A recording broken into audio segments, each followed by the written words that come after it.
नमो अरिहन्ताणं नमो सिद्धाणं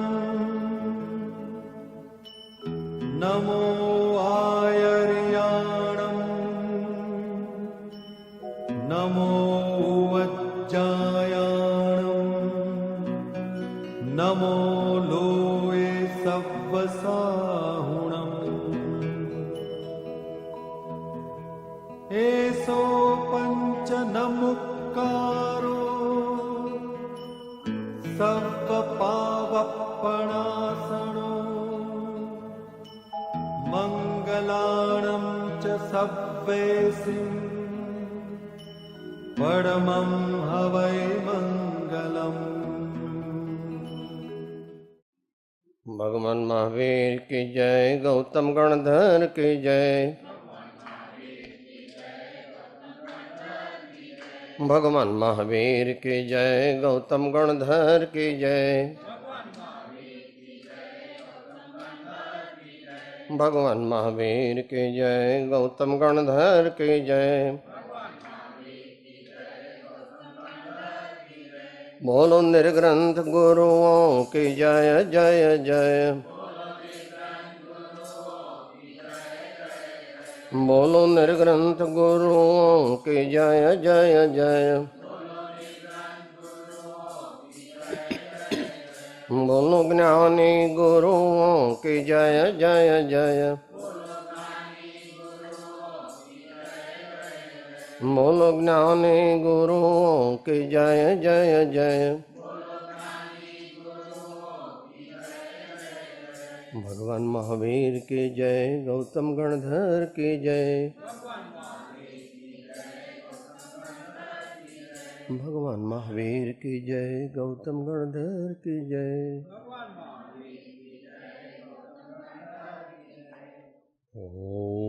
ओंकारं बिंदु संयुक्तं नित्यं ध्यायन्ति योगिनः, आमदं मोक्षदं चैव ओंकाराय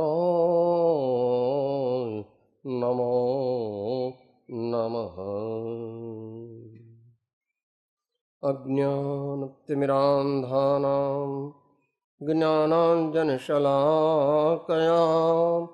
चक्षुः उन्मीलितं येन तस्मै श्री गुरवे नमः, तस्मै श्री गुरवे नमः।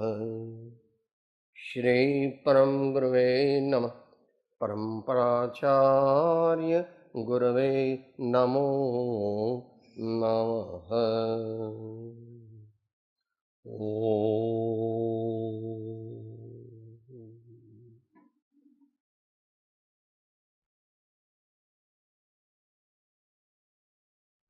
ભગવાન મહાવીર જીવન વાંચનનો દિવસ પાંચમો દિવસ, બરાબર? હરિશન પર્વનો પાંચમો દિવસ.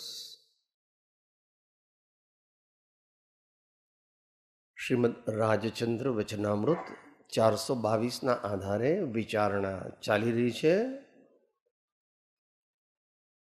વિષય થોડો અગત્યનો હોવાને લીધે ધીરે ધીરે ચાલે છે. યથાશક્તિ યથાભક્તિ સમજવાનો પ્રયત્ન કરીએ અને આપણો આત્મા જેમ ઊંચો આવે, જેમ આપણું અજ્ઞાન રાગ દ્વેષ વગેરે નાશ પામે અને જલ્દી જલ્દી આત્મા અનંત આનંદની પ્રાપ્તિ જ્યાં છે તેવા મોક્ષને પ્રાપ્ત કરી લે. ગઈકાલે છેલ્લા આવ્યું હતું જે મુદ્દો, એ મુદ્દો મુખ્ય વિસ્તારથી શ્રી આત્મસિદ્ધિ શાસ્ત્રમાં કહ્યો છે કે વર્તમાન કાળમાં કાં તો શુષ્ક જ્ઞાની પ્રધાનપણું છે અને કાં તો ક્રિયા જડાત્મકતા છે, જ્યારે ભગવાનનો માર્ગ તો સમન્વય છે. સાચી શ્રદ્ધા કરવી જોઈએ સાચું જ્ઞાન કરવું જોઈએ, સાચું આચરણ કરવું જોઈએ. આવું આપણે કરીએ તો આપણા આત્માને વર્તમાનમાં શાંતિ મળે અને જેવો પુરુષાર્થ હોય તે પ્રમાણમાં રત્નત્રય ધર્મની પ્રાપ્તિ થાય. દુનિયાવી સુખો તો આવીને મળે, પણ એણે દુનિયાવી સુખોને સાચા સુખ માન્યા નથી. એટલે હમણાં પદ બોલ્યા ને, કઈ દુઃખ હતું મહાવીરને? મહાવીરને કઈ દુઃખ નહોતું. ભગવાનનો માર્ગ તે મુખ્યપણે જ્ઞાન ગર્ભિત વૈરાગ્ય જેમણે પ્રાપ્ત કર્યો છે એવા મહાપુરુષોનો છે. સ્થાન બધાને છે, સ્થાન બધાને છે, પરંતુ મુખ્ય ભવોભવની આરાધના પણ જેમણે કરી છે અને હવે જેમના સંસારનો કિનારો નજીક આવી ગયો છે, એવું શુષ્ક જ્ઞાનીપણું આપણામાં ન આવે અને ક્રિયા જડાત્મકપણું આપણામાં ન આવે એની સાવધાની પળે પળે રાખવી જોઈએ. આટલે સુધી વિચારણા થઈ હતી. હવે એની ડિટેલ્સ થોડી આપે છે.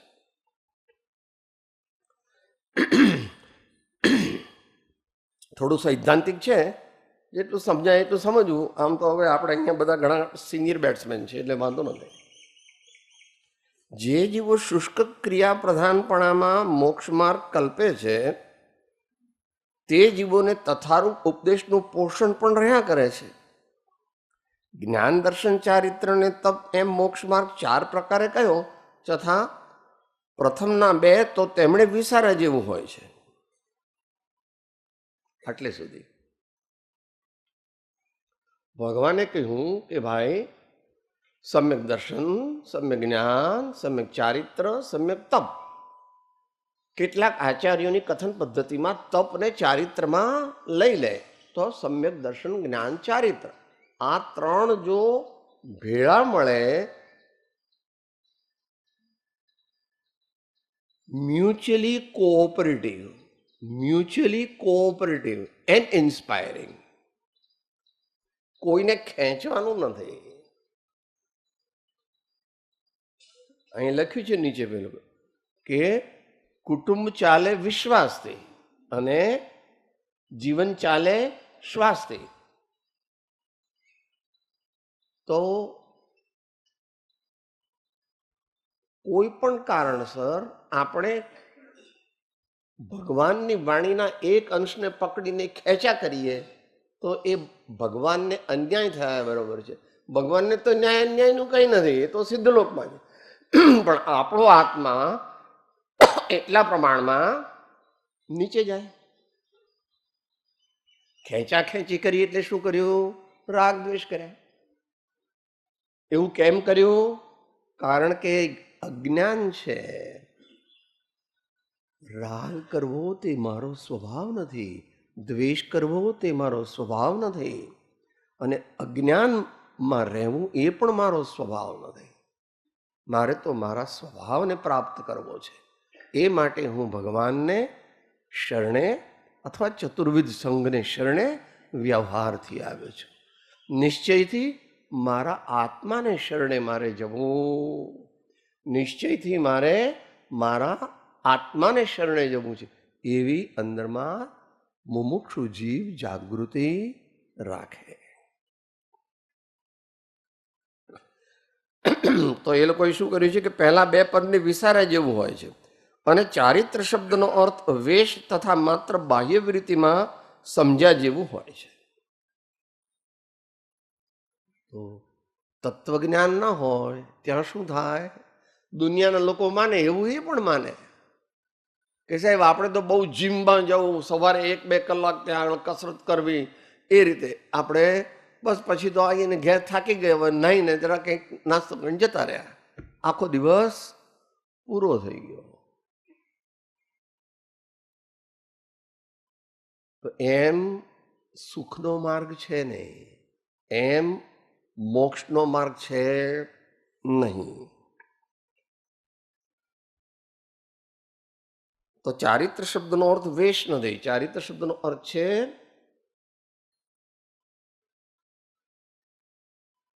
પાપોથી નિવર્તવું. પાપોથી નિવર્તવું એ વ્યવહાર ચારિત્ર છે.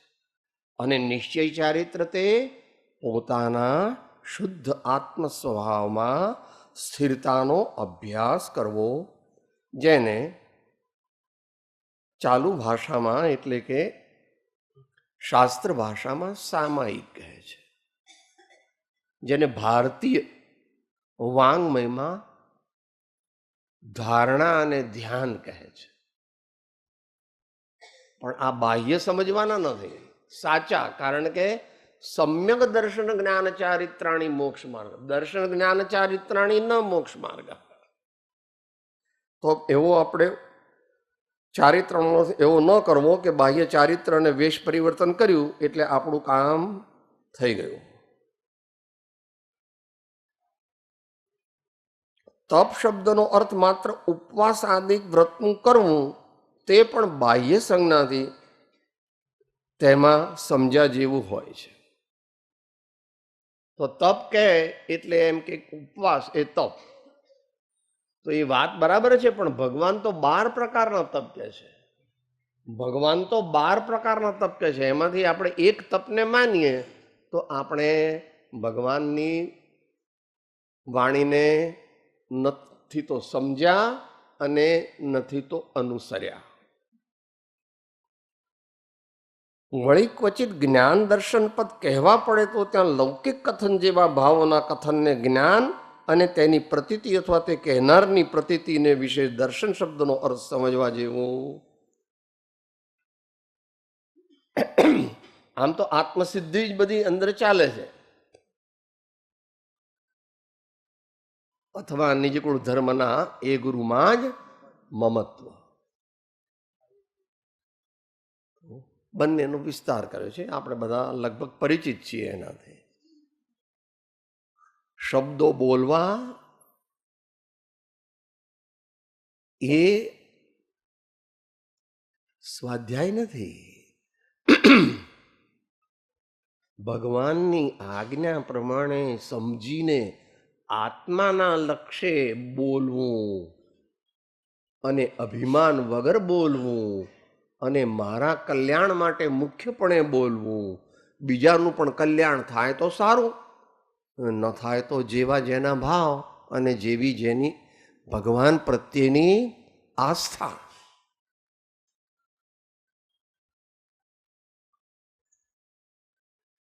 તો એમ કહ્યું કે માત્ર અમુક જ પ્રકારનું બાહ્ય વર્તન એ ભગવાને કહેલું ચારિત્ર નથી. અને એવું કહેનાર જે છે એ વ્યક્તિ પ્રત્યે વ્યક્તિરાગ કરવો અને માનવું કે હું ચારિત્ર પાળું છું. ભગવાનનો માર્ગ શેનો છે? વ્યક્તિરાગનો નથી, ગુણાનુરાગનો છે. ભગવાનનો માર્ગ વ્યક્તિરાગનો નથી, ગુણાનુરાગનો છે. જેવા ભગવાન થયા એવા આપણે થવું છે. પણ અત્યારે આપણી શક્તિ તો ઘણી ઓછી છે. અત્યારે આપણી શક્તિ ઘણી ઓછી છે. તો શક્તિતઃ ત્યાગ, શક્તિતઃ તપ, એવું ભગવાને કહ્યું છે. પોતાની શક્તિ પૂરી લગાવીને તપ કરવું, પોતાની શક્તિ પૂરી લગાવીને ત્યાગ કરવો.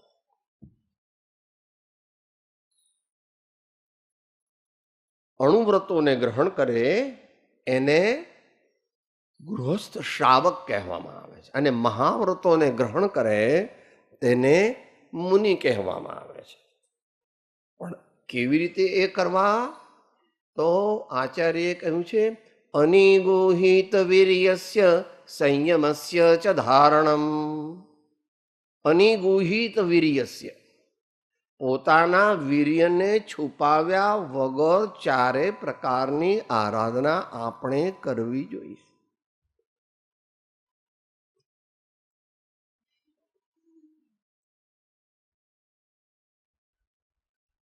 સ્યાદવાદનું કૌશલ્ય અને સંયમની સાધના એ બેના સિનર્જિસ્ટિક કોમ્બિનેશનથી ભગવાનનો માર્ગ પ્રગટે છે. એમ શ્રી આત્મખ્યાતિ સમય સારની ના 241 242 એવા કોઈ કળશમાં કહ્યું છે, નંબર બરાબર યાદ નથી. બે સાથે લીધા છે અને એમ ત્યાં કહી પણ દીધું છે, કોઈ એકાદ અહીં સુધી પહોંચશે. આ તો 13મી સદીમાં કહે છે, કોઈ એકાદ અહીં સુધી પહોંચશે. એટલી એમની દશાનું આપણે અત્યારે સ્મરણ કરીએ તો રોમાંચ થાય, પણ પ્રયત્ન તો એવો છે, ભાવના તો એવી છે. પ્રભુ તારું ગીત મારે ગાવું છે,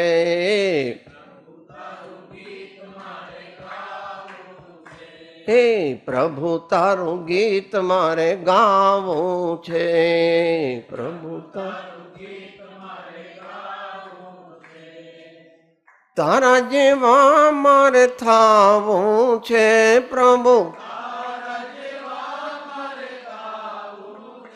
પ્રભુ તારા જેવા મારે થાવું છે, પ્રભુ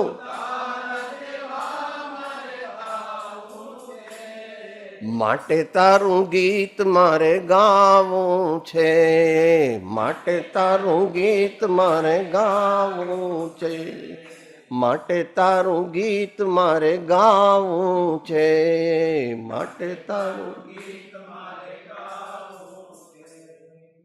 આપણા ઉપર ભગવાનનો કે ગુરુઓનો કોઈ પત્ર આવ્યો નથી કે તમે આમ કરો ને તમે આમ કરો. ભગવાને તો કીધું, જુઓ જે મનુષ્ય આમ કરશે, જે જીવ, એને આવું ફળ મળે છે, જે મનુષ્ય આવું કરશે એને આવું ફળ મળે છે. હવે તમને જેમ શ્રેયસ્કર લાગે તેમ કરો.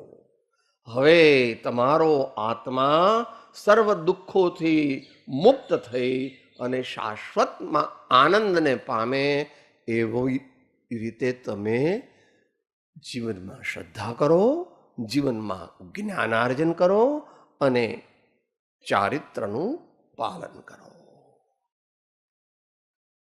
તો આપણે જે કંઈ કરીએ છીએ એ આપણે કોઈને માટે કરતા નથી, આપણા પોતાના માટે જ કરીએ છીએ. એટલા માટે મુનિ કરે તે ત્યાગ અને શ્રાવક કરે તે દાન. ત્યાગનું મુનિ જો પૈસાનું દાન કરે તો નરકે જાય, મુનિ જો પૈસાનું દાન કરે અથવા એ બાબતોમાં એક્ટિવ ઇન્ટરેસ્ટ લઈને ઇન્વોલ્વ થાય તો એ નીચ ગતિમાં જાય. અને ગૃહસ્થ જો હોય તે દાન ન કરે તો ભગવાનના માર્ગની બહાર જતો રહે. કારણ કે દેવ પૂજા, ગુરુ ઉપાસ્તિ, સ્વાધ્યાય, સંયમ, તપ, દાનમ ચેતી ગૃહસ્થાનામ ષટ્કર્માણિ દિને દિને.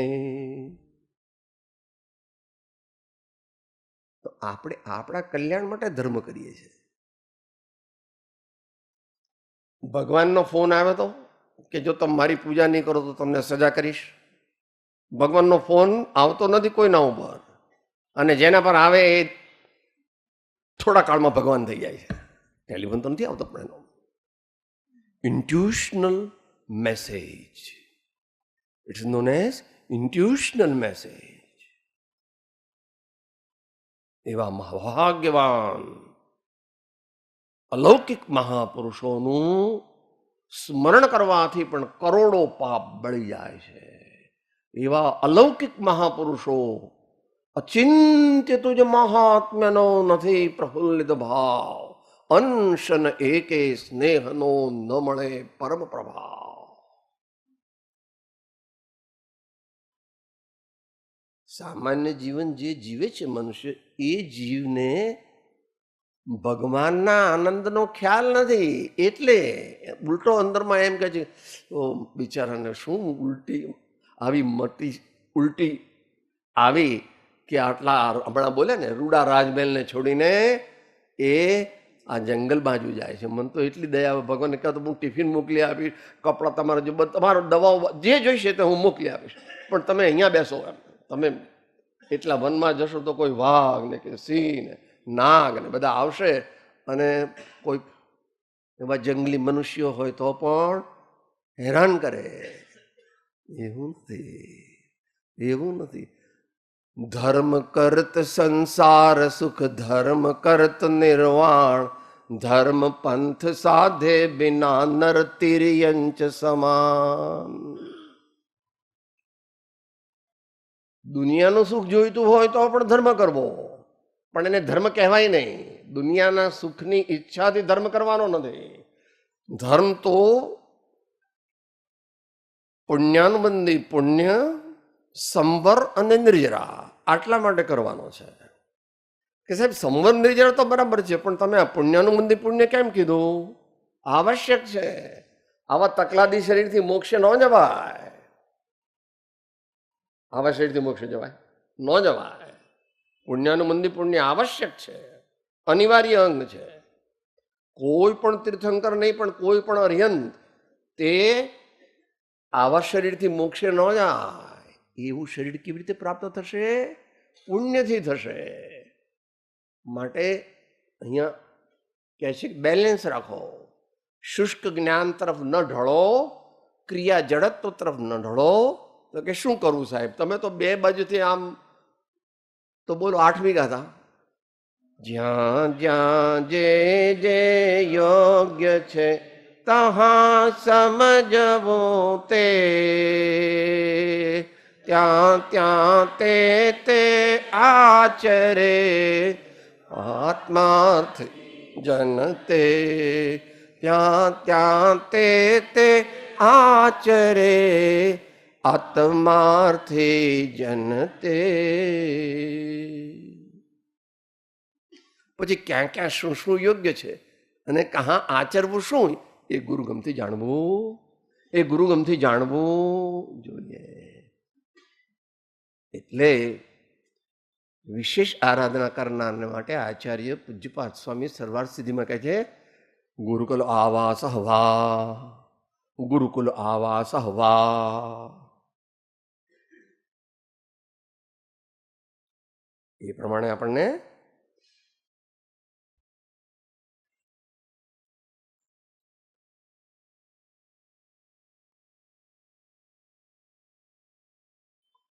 જે જીવો, સમય ઓછો છે ભાઈ, એકાદ વાક્ય લઈએ. જે જીવો બાહ્ય ક્રિયા એટલે દાનાદિ અને શુદ્ધ વ્યવહાર ક્રિયાને ઉત્થાપવામાં મોક્ષ માર્ગ સમજે છે, તે જીવો શાસ્ત્રોના કોઈ એક વચનને અણસમજણ ભાવે ગ્રહણ કરીને સમજે છે કે દાન કરી તો પુણ્ય થાય, તો સંસાર રહે. દાન કરવાનો ભાવ તારો કેવો છે? આચાર્ય મહારાજનું બીજું સૂત્ર તું જાણ.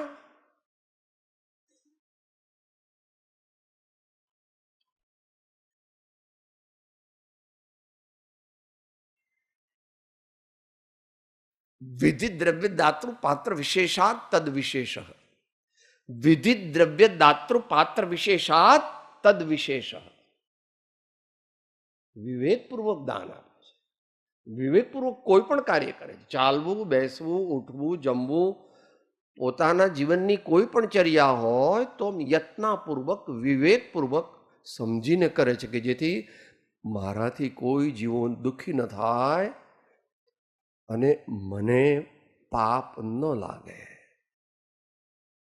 પણ પછી પુણ્ય જે છે એ પુણ્યમાં બે ભાગ પડી જાય છે.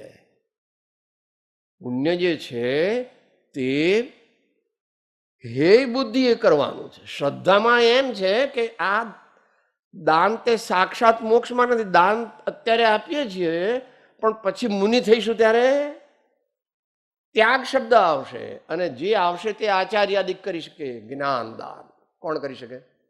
આચાર્ય. મહાન આચાર્ય હોય તે જ્ઞાન દાન કરે છે અને અભય દાન કરે છે. તેઓ અભયદાન અને જ્ઞાનદાન બે કરે છે.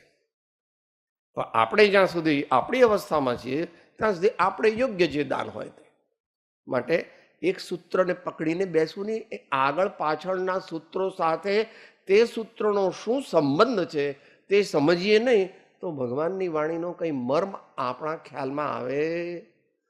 આપણી બુદ્ધિ પણ ઓછી છે, ટૂંકી છે, પણ ભાવ સારો રાખવો. બહુ સારું બહારમાં બધું કરે, પૂજા કરે બહુ સારી, અથવા તો સ્વાધ્યાય બહુ સારો કરે, શું બહારની યત્ના પાળે એટલે એ મહાન નથી, એટલાથી મહાન નથી. એનો અંદરમાં ઉદ્દેશ શું છે, એનું ઇન્ટેન્શન શું છે?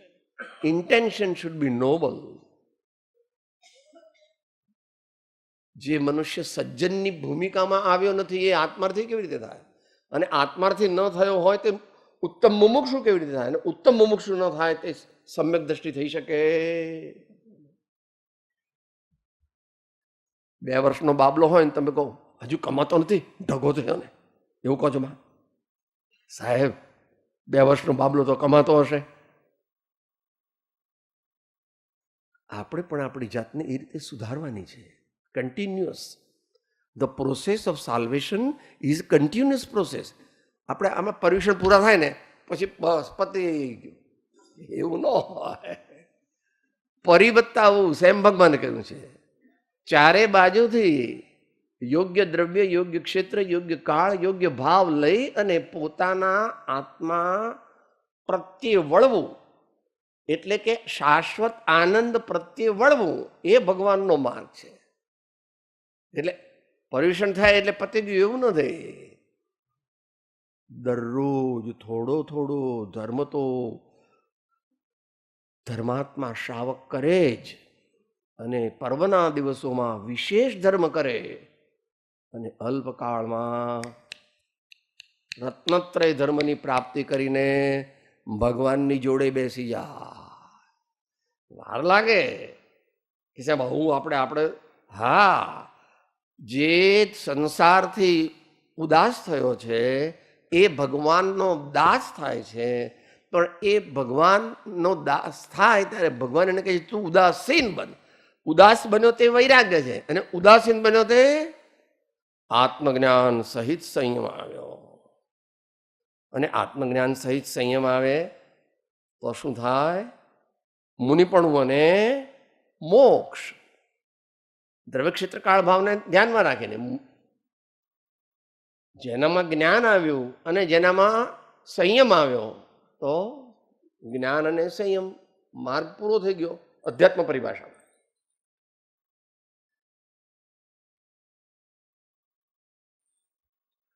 જે જીવો બાહ્ય ક્રિયા અને શુદ્ધ વ્યવહાર ક્રિયાને ઉત્થાપવામાં મોક્ષમાં સમજે છે તે જીવો શાસ્ત્રોના કોઈ એક વચનને અણસમજણ ભાવે ગ્રહણ કરીને સમજે છે. દાનાદિ ક્રિયા જો કોઈ અહંકારથી, નિદાન બુદ્ધિથી કે જ્યાં તેવી ક્રિયા ન સંભવે એવા છઠ્ઠા આદિ ગુણસાને કરે તો તે સંસાર હેતુ છે. મુનિ મહારાજ પૈસાનું દાન દે, અને દાન દે તો અહીંયા કીધું સંસારમાં રખડે,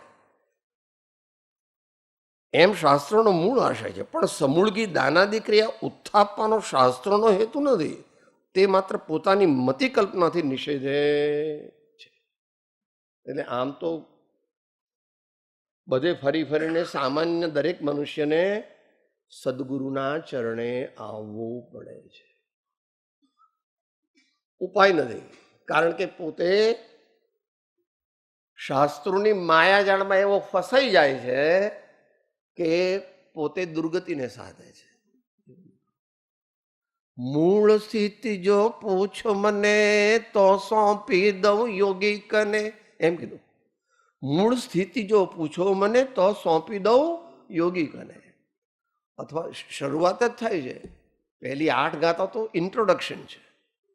સેવે સદગુરુ ચરણને ત્યાગી દઈ નિજ પક્ષ, પામે તે પરમાર્થને નિજ પદનો લે લક્ષ.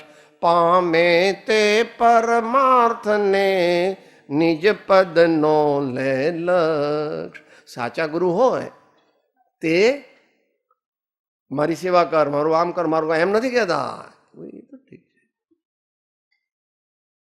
સ્વાધ્યાયમાં તત્પર રહો, સંયમમાં તત્પર રહો, આહારચર્યાને બરાબર પાળો, કોઈ જીવ આપણાથી દુભાય નહીં એવો પ્રયત્ન કરો. એમ અનેક પ્રકારે આપણને પાપથી પાછા ફેરવી પુણ્યમાં જોડી મોક્ષ માર્ગમાં લઈ જાય છે. એટલે પુણ્યની વ્યાખ્યા દુનિયા કરી છે એ સામાન્ય છે. મૂળ આચાર્યએ પુણ્યની વ્યાખ્યા એવી કરી, પુરાતિ આત્માનમ ઇતિ પુણ્યમ, પુનાતિ આત્માનમ ઇતિ પુણ્યમ. જે દ્વારા આત્મા નિર્મળ બને એવું જે કંઈ આપણે મન વચન કાયા અને અભિપ્રાયથી કરીએ એને પુણ્ય કહે છે. એવું પુણ્ય તો પુનિત જે શબ્દ કીધો આત્માનમ પુનાતે ઇતિ પુણ્યમ, તો કૃપાળુદેવ મોક્ષમાર્ગનો આખો મોક્ષમાર્ગ કહી દીધો. એટલામાં મોક્ષ કહ્યો નિજ શુદ્ધતા તે પામે તે પંથ, સમજાવ્યો સંક્ષેપમાં સકળ માર્ગ નિર્ગ્રંથ. સમજાવ્યો સંક્ષેપમાં સકળ માર્ગ નિર્ગ્રંથ. તો આવું છે, દેશકાળ વિપરીત છે. જેમ everything is commercialised, religion also has been commercialised completely. કોઈ ફ્યુ એક્સેપ્શન જે સારા છે, ધન્યવાદને પાત્ર છે, આપણા એમને નમસ્કાર છે.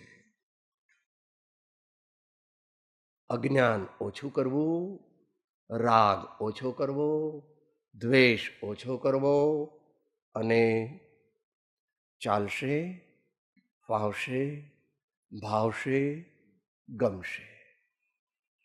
બધી પરિસ્થિતિમાં અંદરમાં તો એમ માનવું, I have no complain in my life, whatever comes to me spontaneously I accept it.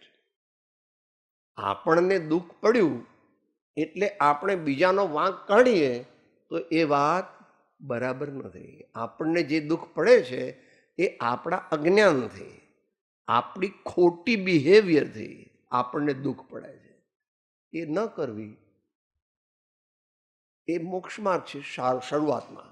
શરૂઆતમાં તો ખોટી આદતો છોડી દેવી જોઈએ, ખોટી ખાણીપીણી છોડી દેવી જોઈએ, ગપ્પા મારવાના વધારે છોડી દેવા જોઈએ, જેટલું પ્રયોજનભૂત છે બરાબર.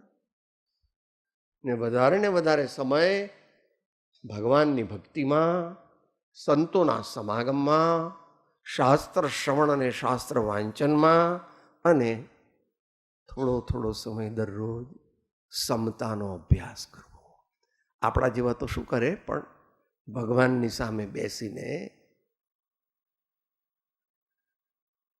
હે ભગવાન મારા હૃદયમાં પધારો, હે સદગુરુદેવ મારા હૃદયમાં પધારો. અને ભગવાન આપણા હૃદયમાં આવે તો શું થાય?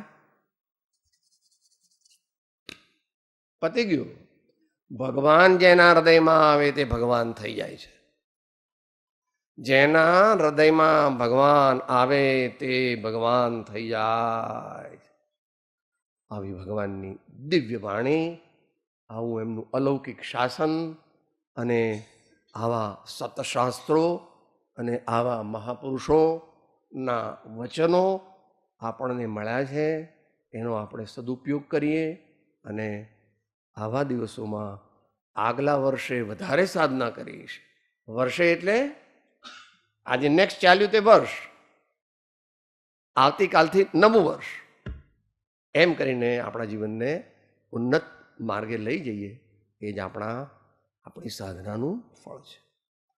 ઓમ દેહ છતાં જેને દશા વર્તે દેહાતે, તે જ્ઞાનેના ચરણમાં ઓમ વંદનય. સદગુરુ પરમ કૃપાળો ત્રિલોકના સબ સંતન કી આનંદ.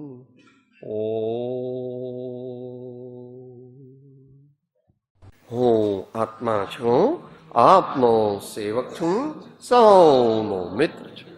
હું આત્મા છું, આપનો સેવક છું, સૌનો મિત્ર છું.